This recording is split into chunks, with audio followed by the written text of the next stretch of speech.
Welcome to the A Minute to Midnight Show, folks. This is Tony. Great to have you listening with us again today. Just want to say that there are a few audio issues due to Doug's cell phone connection in this show. Sorry about that, but it's a great show and worth listening to. Just bear with the audio issues today. So without any further ado, let's jump into it. I want to welcome back to the A Minute to Midnight Show, Doug Perry. We had Doug on the show, I think the last time was August 2016, so it's been a while, so it's great to be chatting to you again today, Doug. Thanks, Tony. Glad to be here. Cool.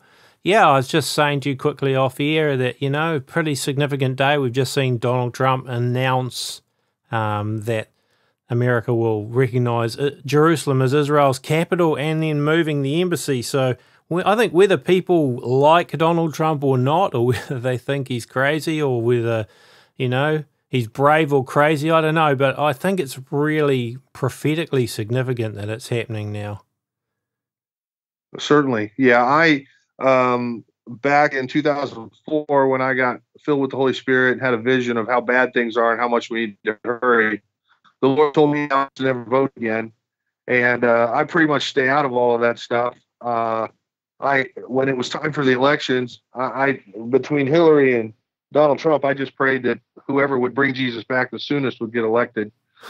And it's kind of a toss-up which one of them it would be. Yeah. But he's certainly, whether he is crazy or brave, I'm not sure, but he's certainly doing some things that other presidents have not dared to do.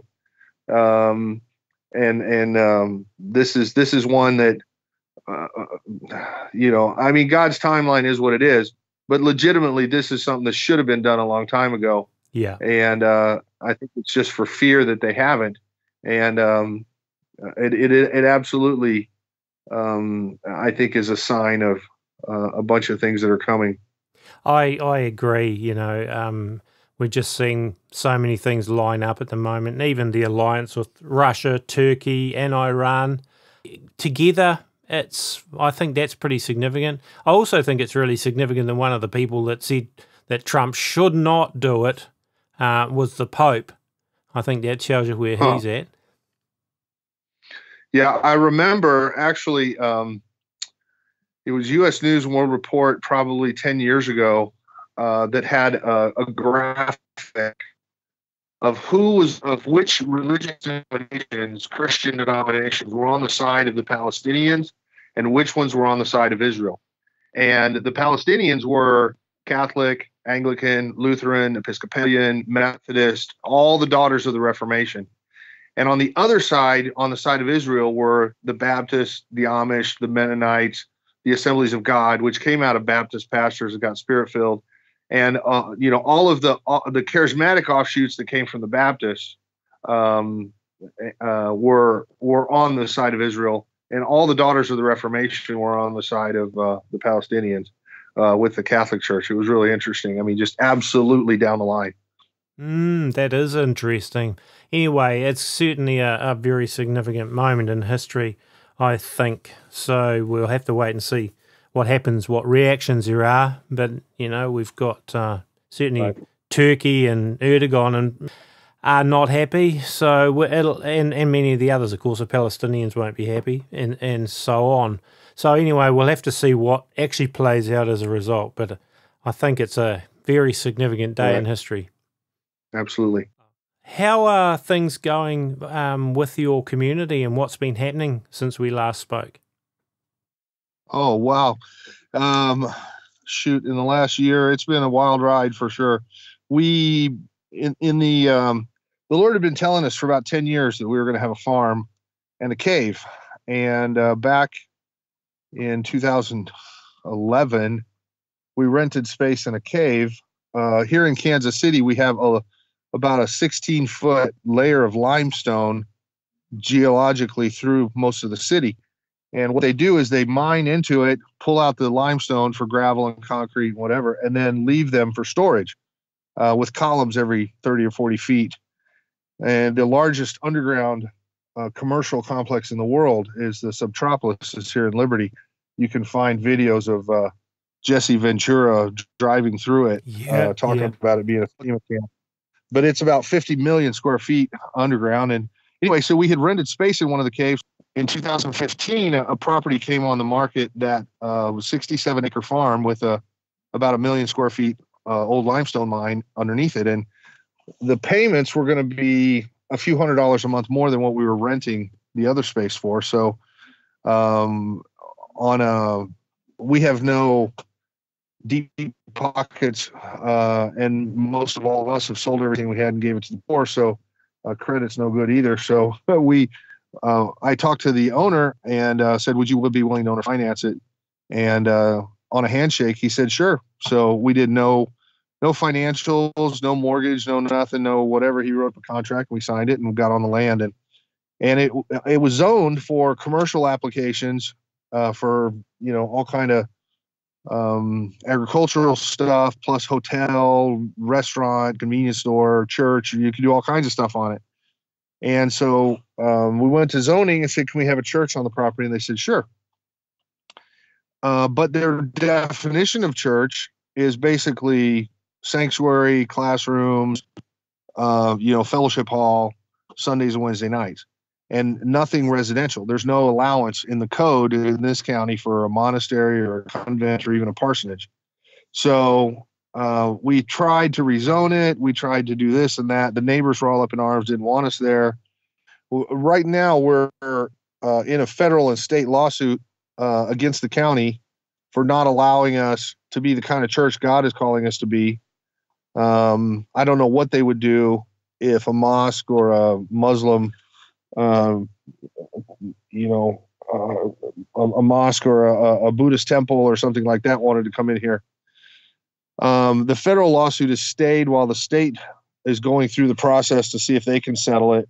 But it's been pretty expensive. We've had to find an extra couple $1,000s a month for the lawyer, but they're cutting their costs. And if we win, there'll be damages for all of the 2.5 years of not allowing us to do what we felt like by our faith we were supposed to be doing. And anyway, so right now we have animals on the farm and we have storage in the cave, but we're not allowed to have people living on the property. The exciting thing is that the farm is about 15 minutes away from where we have been living in Liberty, Missouri for the last 12, 13, whatever years it has been now, and 10 years. And but it's real inconvenient to be out there checking on the animals and then leaving them at night. So we're allowed a night watchman, but just recently a mobile home park near the cave, near the farm, that is trying to get cleaned up and improved, offered to donate to the ministry mobile homes if we would clean them up and paint them and put people in them that would take care of them. And so right now we have 8 mobile homes that we're working on and that are closer to the farm and will allow us to get out of the townhouses we've been renting and move people closer to the farm, and then even have extra quarters for guests to come and visit and things like that until we get the ability to live on farm. And then we'll be building tiny homes or whatever we can get past zoning, shipping containers inside the cave or whatever's going to work. But so that's been a real blessing, and we're raising money right now to getting donations of carpet and whatever to remodel these. We have a lot of folks that for some it'll be the first time they ever had their own home, or some of them we could put 4 or 5 young guys that are here for the ministry that have come from all over. We just had 2 guys in the last week move here. One's coming tomorrow or the day after from South Carolina, and the other from California, that have come to be part of this and to help and to, put their hands to the plow and see what God's going to build here. There's the land is really beautiful. We want it to be a refuge and a retreat center, and for people to be able to come and learn self-sufficiency. We're raising rabbits for meat, New Zealand whites that are 6 or 8 pounds of good protein, and they reproduce, like bunnies. And so every 30 days you can, have 8 or 10 more of them. And Rabbits are a great, if we're going to talk about, end of the world, sustainability, self-sufficiency kind of scenarios, I would really, really encourage people to learn how to raise rabbits. In a year, you're going to get more meat from 2 rabbits than from a cow. If you let them reproduce on schedule, it can be anywhere from 1,000 to 1,500 pounds of meat. Rabbit would be a great meat source. And most municipalities, at least in this country, don't really restrict rabbits. I understand Australia has a big problem with rabbits, but that's a different story. You could pretty well raise rabbits in a closet of an apartment. They don't make noise. If you clean them, they're not smelly, and they're easy to slaughter. There's not a lot of restrictions. There's no big rabbit industry like there is with chickens and other things. So it's a real good way to get your fingers wet in livestock without needing acres and acres of land for a cow or whatever. So right now on farm we have chickens, ducks. We raise American guinea hogs, which is a heritage pig that is meant for homesteading. They stay fairly small, 250 to 300 pounds. And they forage for themselves, so you don't have to even feed them. You can feed them table scraps, or with us, it's leftovers from the food pantry or things that have gone bad. But you can just let them loose. They're kind of like dogs. They just kind of hang around and find some place to sleep, and they're not a threat to eat your kids like market hogs, like that can get to be 600 pounds and eat your children. Every year in Missouri, we usually lose at least 1 or 2 pig farmers that fell down when they were slopping the hogs, and they eat them, and they just find their watch in their boots. Market hogs are nasty, 600-pound monsters that are scary, but the guinea hogs are real sweet, have a sweet disposition, and they're a hog that I'd recommend people to look at if they're homesteading. We have ducks, chickens. We raise quail. They're another very low impact, very easy to raise thing. The eggs are great. People that are allergic to chicken eggs can still have duck and quail eggs. The quails are easy to slaughter. Not a lot of meat, but they reproduce in 19 days in the incubator and are fairly quiet and not too messy. We also have a variety of goats and Katahdin sheep. They're a hair sheep, so they don't have wool, so they don't need to be. New Zealand has pretty much absorbed the entire wool market, so there's no money in wool in the United States. So the Katahdin sheep were bred to not have to be sheared, and they're not wiry wool type. It's more like hair, like on the goats. But they're a really good meat animal, and you can milk them, but most people don't. They're mostly a meat animal. And we've got some miniature horses that we use because one of the ways we've found to be able to bless people with what we have is we do a mobile petting zoo. So we go to birthday parties and old folks' homes and daycare centers or whatever and do a mobile petting zoo. And we can do pony rides with these miniature horses. And people really enjoy it. The kids really enjoy it. We're hoping by spring to have a petting zoo in a kind of a fixed location on the farm where people can come, or while they're there for other things.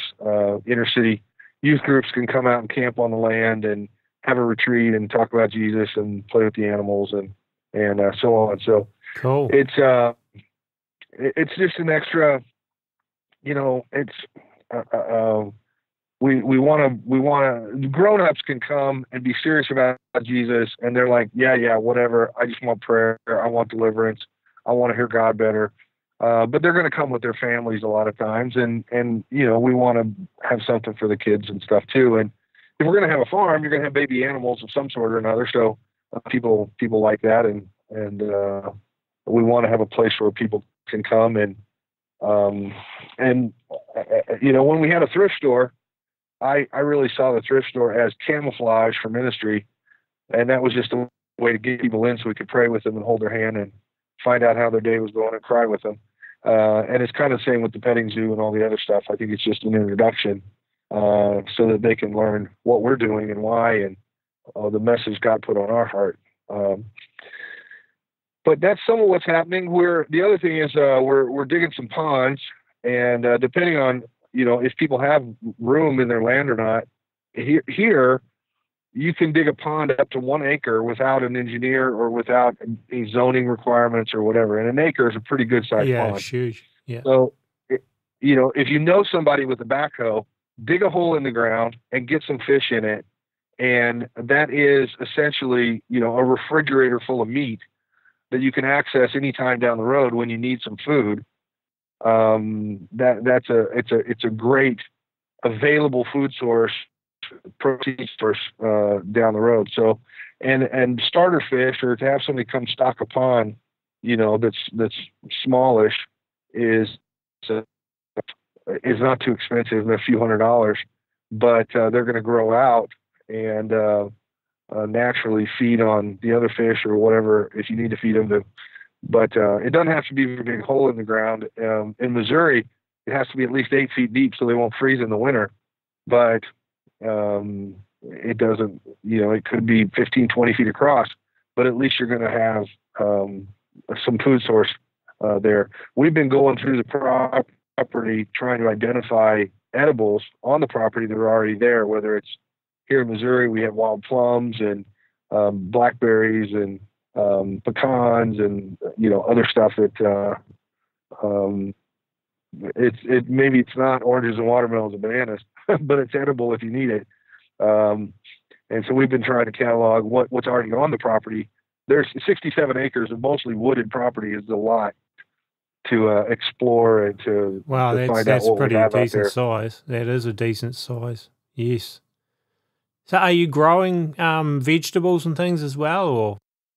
Yeah, we have a garden that did okay this year. It's really a matter of manpower, and the goal, of course, is to have people on farm where they can wake up in the morning and get out and do some stuff, and not have to drive 15 minutes to the farm and all that kind of stuff. So I'm hoping that by summer we'll have navigated through these legal battles and be able to have people on farm where they can really be tending to it all the time. We've got to, I know we're going to have to do some better fencing because the rabbits ate too much. And the deer can jump 8 feet straight up in the air and get over most fences too. So we're looking probably February, putting up a high tunnel, which is, half round greenhouse, maybe 30 foot by 100 foot. We are growing some things that don't grow in Missouri, like moringas and bananas and oranges and limes and other stuff, because we have the cave where if we grow them in pots, they can be out in the Missouri summer. It's actually quite tropical. And then we can forklift these pots and stuff into the cave, into rooms that we can heat and have grow lights. Wow, that's a great idea. Yeah. So how big is the cave again? It has 6 acres that have lights and is easily accessible and been used for stuff before. And there's another 13 acres, 14 acres that is kind of off in the darkness where water accumulates and it gets kind of muddy and is not particularly usable without us doing some changes to all of that. But there was a haunted house in there for a while that had 10,000 square feet. 6 acres is 350,000 square feet. That's 2 super Walmarts. If you're, I guess, in the U.S., that makes sense. But that's a lot of room. That's a lot of room for us to store disaster relief supplies. We have food. We have, for a while, we were getting excess from other thrift stores that they didn't sell, and like neck braces and knee braces and crutches and wheelchairs and all kinds of stuff we had stored in there. And for a while, there was a tactical shooting range inside the cave. A guy built with railroad ties, all kind of shooting range that the police and sheriffs would come and qualify back around the year 2000, 1999. And but he spent about $500,000 in there improving, putting up walls and offices and putting in the shooting range and all that kind of stuff. And then he died, and somebody bought the property and used it for other things. There was paintball in there for a while. So it's been used for a variety of things over the years. But the mine was finished about 1950. So we hear rumors from people in town that it was a speakeasy during Prohibition days in the 30s or 20s, and that we found evidence there was a chop shop in there with piles of license plates and car parts. And we found a still at one point in the back. So it's been a place for people to go misbehave. For a long time, it was just wide open, and it was, everybody would take their girlfriend in the cave and misbehave. But there was a lot of vandalism and other stuff over the years in there. But we've spent a lot of money fixing the electrical and getting it livable, and lots more to do. If people wanted to help, our website is fellowshipofthemartyrs.com. There's information there how people could help, or if they wanted to come visit and see it, would be welcome to do that. Would love to have them come and see what God's doing here. I'm in touch with, probably 12 or 15 other folks that have been told to do a similar thing, and have a farm, but are building extra buildings or waiting for the money to do what God's told them to do. But it's certainly not just us that's been told to prepare a place. And there are certainly groups that I'm in touch with, that you're in touch with, that are preparing various plans for how to feed the Christians when things go all squirrely. So do you also, store stuff like grains and those kind of things? Whatever, as it comes available. Back several years ago, the Lord said, whatever is non-perishable, stash it. And whatever else, because we have a large food pantry, we feed a lot of people, and we have teams that go out every day to the grocery stores and restaurants and harvest leftovers, and whether it's bakery or dairy or that kind of stuff, we all give away right away. It's already like at its date, and it needs to go in 72 hours or 48 hours or less. But when we get canned goods or buckets of sugar or salt or something like that, we pretty much stash all that stuff.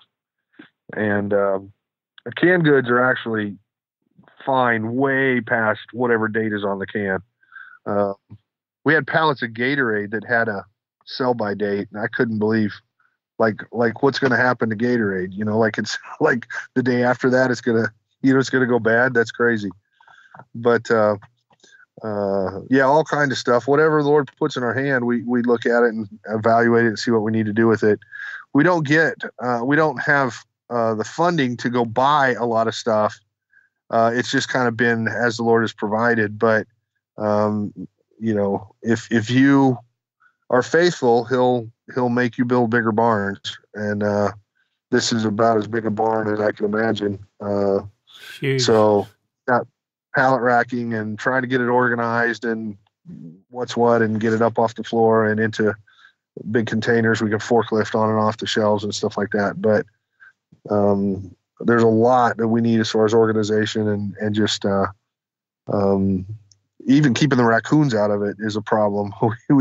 We have guys back there sometimes at night with pellet guns and trying to, because the cave, we can't. There's different places you could get into the cave, and the raccoons have figured out maybe even places a person couldn't, but a raccoon could squeeze through. And I had a pallet of MREs, of military rations, and boy, they weren't in cans or buckets, and there wasn't anything keeping. The foil wrapping isn't going to stop a raccoon.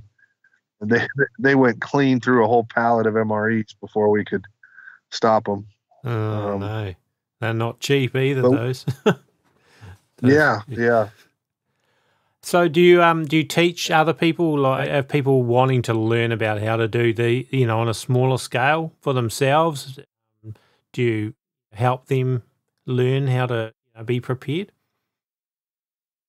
Sure, absolutely. We have been having conferences with the rabbits about once a month, and inviting anybody that wants to come to, it's about 4 or 5 hours, and we give them some materials, and then they leave with a buck and 2 does, a cage that they made for themselves, knowledge of how to make more cages, and then they're often ready to go with their own, start to breed them. And if they want more, they can buy more rabbits and stuff like that. So yeah, we've been doing some animal husbandry stuff. We've got people that are experts at bushcraft, and what grows here you can eat and what not to eat, what mushrooms are okay and what aren't, and stuff like that. So in the spring, we'll be gearing up with a lot more of that, where we can have groups come walk the trails and look at the different wildlife and know what's what, and medicinal uses and edible uses and stuff like that. So we really want it to be a training and equipping center.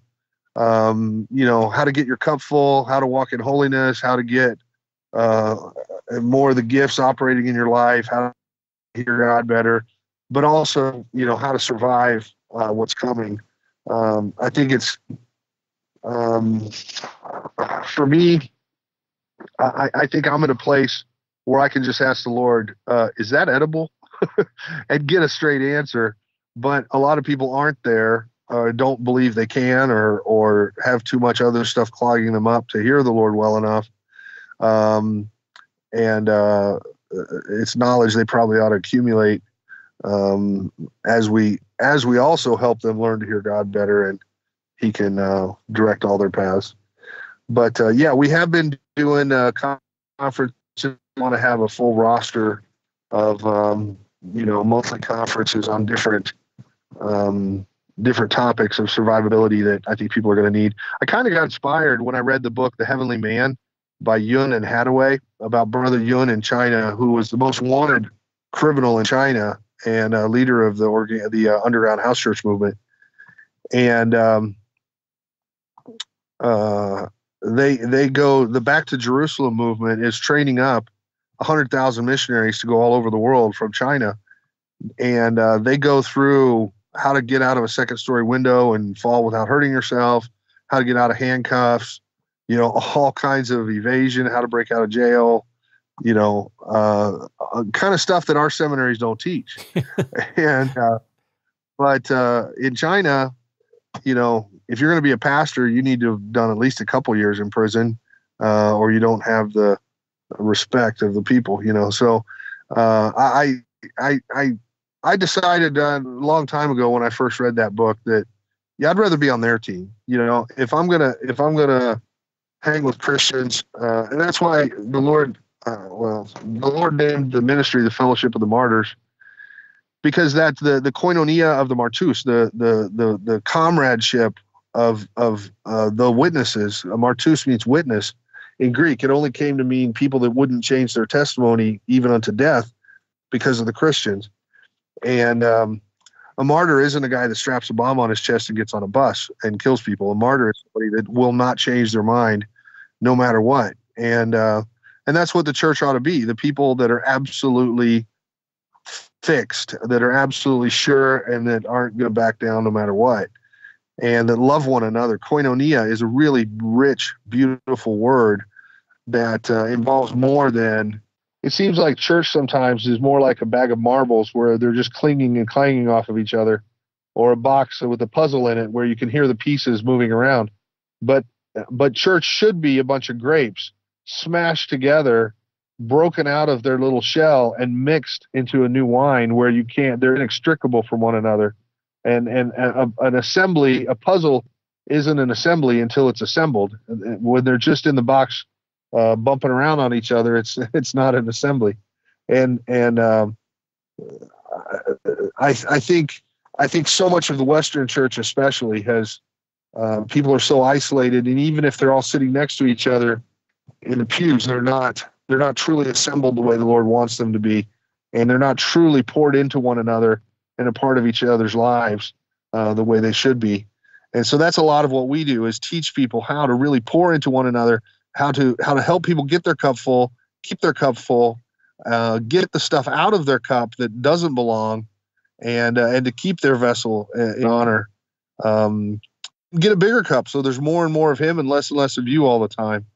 But I think that happens best, or at least fastest, in community, When you're in a 24/7 learning environment, you have a great opportunity to grow all the time with people around you, and not just a couple hours a week when you go to some building that people say is the house of God.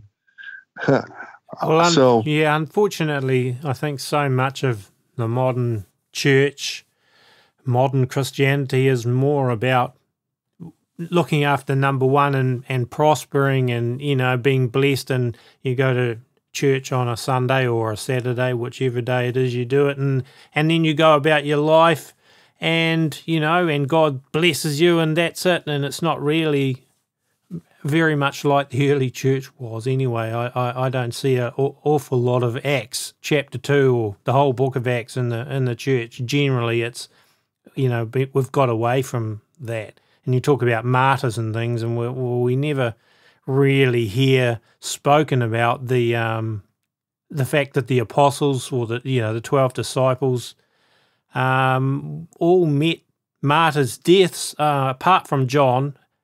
And he ended up on the island of Patmos as a prisoner, and that doesn't really get talked about, when we hear a prosperity gospel and how much God wants to make people blessed and rich and things, Right. we don't really hear that, or the fact that we could be going to go through hard times like what you're preparing for. It's not exactly talked about in most churches. Well, and let me be clear, I don't see us as preppers. I'm just obeying what the Lord told us, and we are not preparing a cave where we can lock the doors and hide. We are preparing a place where we can serve a community when everything else falls down.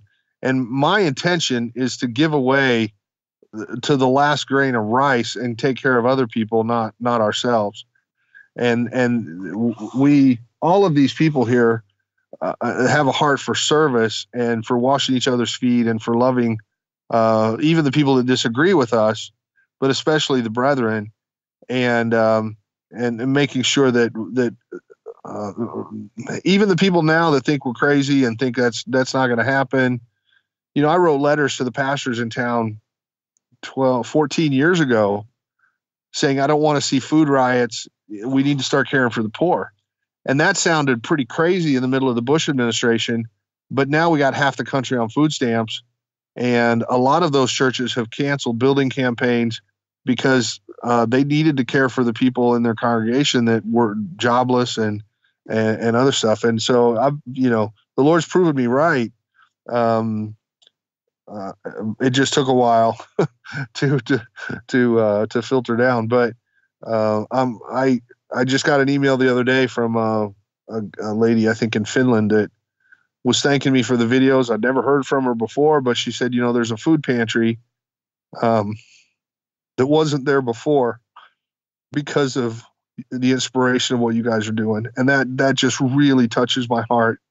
And I want to know that we're making a difference, helping people hear God better, be closer to the Lord, get saved, but also feeding the hungry and taking care of the lost and stuff. And, I know that several people that have contacted me that bought a house 3 times larger than they needed for their family so that they could take people in that were in need and care for folks. And, that's a beautiful thing. And I think is what Isaiah 58 says you're supposed to do, to take in the poor wanderer and clothe them and feed them and care for them and stop the finger pointing and the arguing and get about being wearing the apron. And I think that's the Lord's heart. I'm always suspicious of success. A guy wrote me an email the other day, said, hey, you should do worship like this because the largest church in the world does it this way. And I'm like, you're not going to ever get me to go along with the largest church in the world does it this way as a good thing. Yeah. When Jesus had too many people following him around, he turned around and said, you can't follow me unless you eat my flesh and drink my blood. And they're like, wow, you're nuts. We're out of here. Yeah. Okay, great. Less people to feed. No problem. I think you ought to be controversial. I had a pastor of a large church in town. I wanted them to go help us distribute food in the park to people in need. And I had a semi-trailer of food donated. and I just wanted some volunteers. And he said, you're kind of a hot potato. I can't be anywhere near you. I'm like, why aren't you a hot potato? You're playing golf with the mayor and bankers and lawyers and whatever. How come you're not hated? How come you're not saying things that run people away from you? You ought to be, if you're going to say what needs to be said right now, you're going to be invited a lot of places once, and it's going to pucker the wallpaper, and people are going to be incensed and throw you out and not invite you back, because that's the kind of message that needs to be said right now. That they're, I got a word from the Lord a couple weeks ago that he is going to shake everything because too many people are comfortable. Too many people think they're okay, whether it's a once saved, always saved, or rich and have need of nothing, or, whatever. The world's just going to click on, and they're going to go on, having their parties and being given in marriage and all this stuff. The Bible says they're going to be completely oblivious to how truly wretched and the sinking sand that they're really standing on. And the Lord said, I'm going to shake them because they're too comfortable. And I know plenty of pastors that are too comfortable, not to mention people in the pews that punch their clock and think they're okay, and they're not. You need to be walking in holiness. You need to be hearing the voice of God. The day's going to come. He's going to say, move your head 3 inches to the left on the count of 3, and a bullet whizzes by. I believe we're going to have a website that's just an IP address, 194.12.3.6. And if you don't ask the Lord what that number is, then you're not going to get on the website and know where we are and where the food is. Yeah. I think the Lord can do that.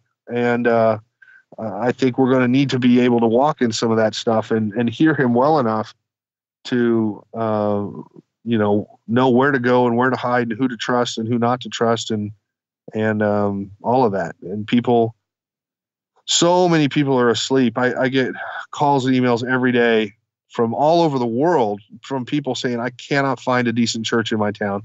I cannot find another obedient Christian in my town. And, I'm sure they're there somewhere that the God's got a remnant, but man, it's dark out there. And I've written 8 books about the state of the church, about what's going to be required for revival, about, how to get your cup so full of Jesus nothing else can fit, about deliverance and demons, about all kind of stuff that's free on our website. The Lord said, give it all away. It's there for download audiobooks. If you want to order paperback, because I figure it's $30 for an inkjet printer cartridge to print it off, or you can pay $10 and order the paperback. But it's there to read online free if you want. Everything that he's taught me in all of this time, it's about urgency. It's always been about urgency. I remember 2005. I thought, man, if he doesn't come by the end of this year, I'm just going to explode. Things are so bad. And here we are 12 years later. And, I don't know when. I don't know when he's coming back, but it could be any minute. And even if it's not, you could get hit by a bus tomorrow. And you better be right. And you better get about it. And make sure that each person has their heart right and that they're right with the Lord. Because we don't know the day or the hour for ourselves or for the world. And through everything, it's just been constant urgency in with me in this ministry. And what would you say to the people that are listening, the ones that aren't in some sort of a community? What's the message that they should take out of this? I think it's going to be extremely difficult for people to survive what's coming at all. And I think it's going to be even harder alone. We are sheep.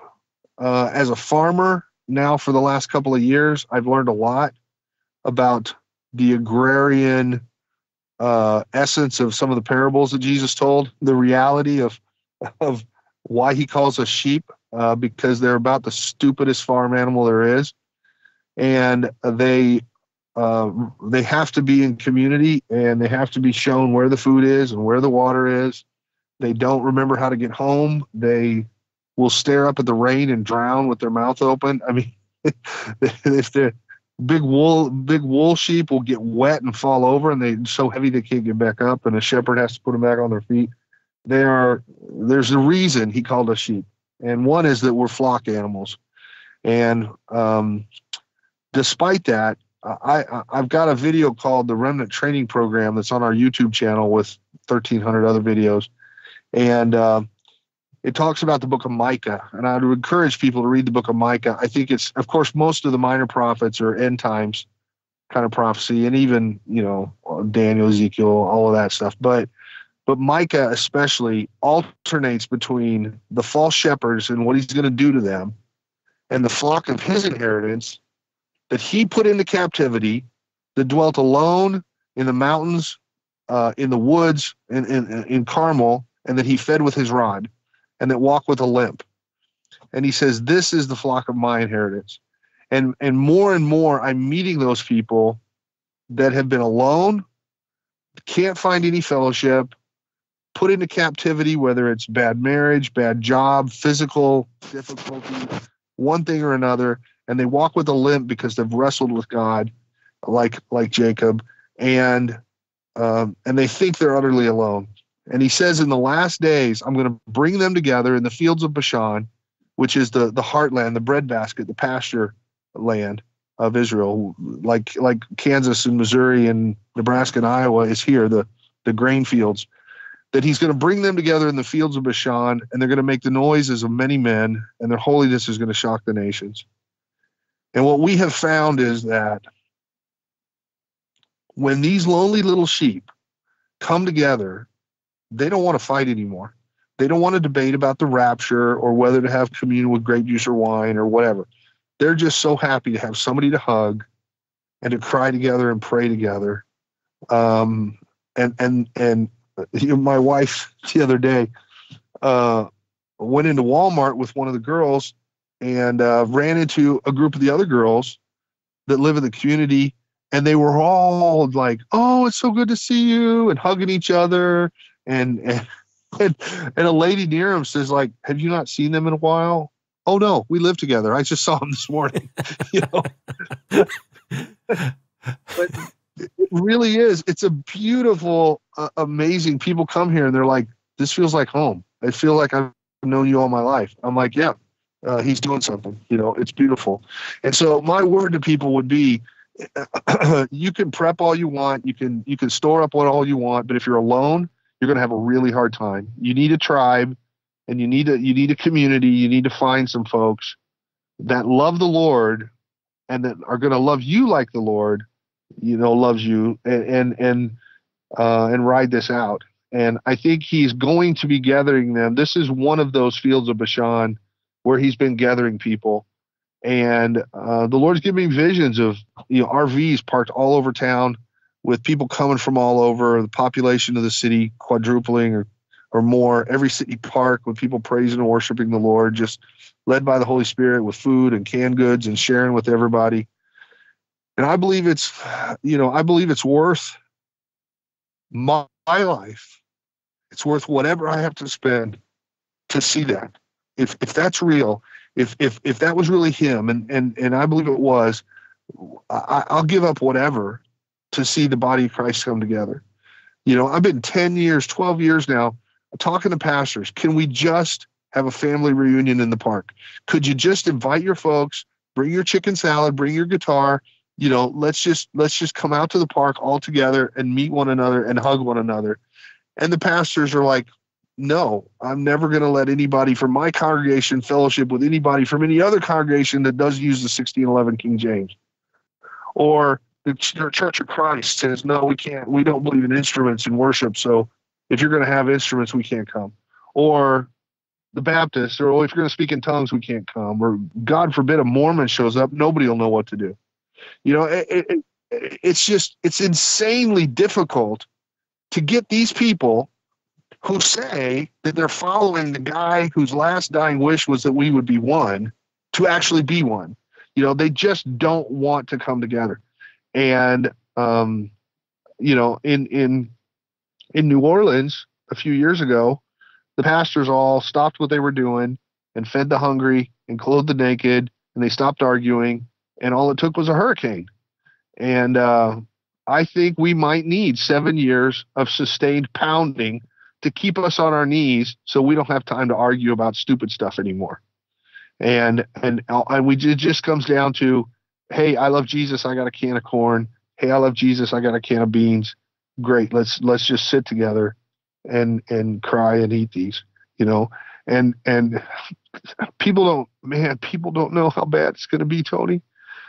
I was in the convenience store in the middle of summer, getting a big old Dr. Pepper with ice, and I'm pouring ice in this 44-ounce cup, and the Lord says they don't realize how much they're going to miss ice. And I'm like, wow. I mean, if you don't have ice, yeah, you don't have electricity, you don't have air conditioning, you don't have a whole bunch of other stuff, you know, to just it's a regular thing. I'm on the run all the time. I'm in between appointments. I stop at Burger King or Taco Bell, and the Lord says, the day's going to come you will wish you had this burrito. You know, you will wish you had something this good to eat. And what does it mean? A time like the world has never seen, you know, worse than the Ukrainian potato famine, worse than Mao wiping out 30 million people in China, worse than, you know, disasters and tsunamis. And, you know, are we prepared to go through this? And are we prepared to go through it rejoicing, knowing that it's from his hand and it's a gift and it's a good thing, that all things work to the good? It's one thing to get people prepared to suffer. It's another to get people prepared to suffer with rejoicing in their hearts. And, you know, that's the challenge. And the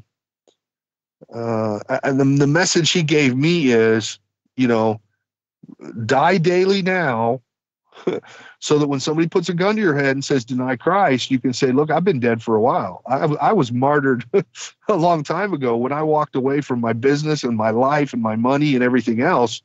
There's nothing you can do to me. The best, you know, I've talked to people about the way of the master and all kinds of different strategies people have of winning souls. But Jesus laid it out in John 17. He said, when they are one, as I and the Father are one, then the world will know that you sent me. And I am convinced that when the world sees the Christians be one, they will go, wow, that's different. They used to be in four corners of the same intersection in different buildings, not talking to each other. Something's different. And when they see our love for one another, when they see us not only caring about ourselves, but caring about them, and in love reaching out to them and wanting to be one with them, with the lost, with the hurting, with the atheists, with the haters, then it's going to be different. They're going to see that Jesus is real. That can only be supernatural. That has to be Jesus. You know, they saw that in the book of Acts when Jews brought Gentiles into their homes and were sharing meals with them and sharing the roof with them. You didn't do that. I don't know that we have racism now like they did then. The Gentiles were so despised. If a Gentile shadow touched you, you were unclean. If a Gentile drank out of a cup, you had to break it. You couldn't wash it enough to get the Gentile filth off of that cup if you were a Jew. And then all of a sudden, they're in their homes and they're praying together and crying together, and their kids are playing together, and man, something must have happened. You know, that's supernatural. And it did. It shocked the world, and it shocked the Jews, and it brought people to wonder, what is this that just happened to you? Because, you know, you're different. And I'm not sure we're getting that in church anymore. I can't find any. I mean, I've probably been to 400 different congregations in the last 10 years, and you know, there's all kind of nonsense preached except repentance, except brokenness and holiness and a real true need for him to be Lord of your life all the way. Yeah, thank you. Yeah, that's a great message. Great way to be closing this up. Can you just tell our listeners your website again and your YouTube channel, Doug? Sure. Well, the YouTube channel is FOTM1. The number one, FOTM, like Fellowship of the Martyrs, the number one. The website is fellowshipofthemartyrs.com, and there's information there if people want to help.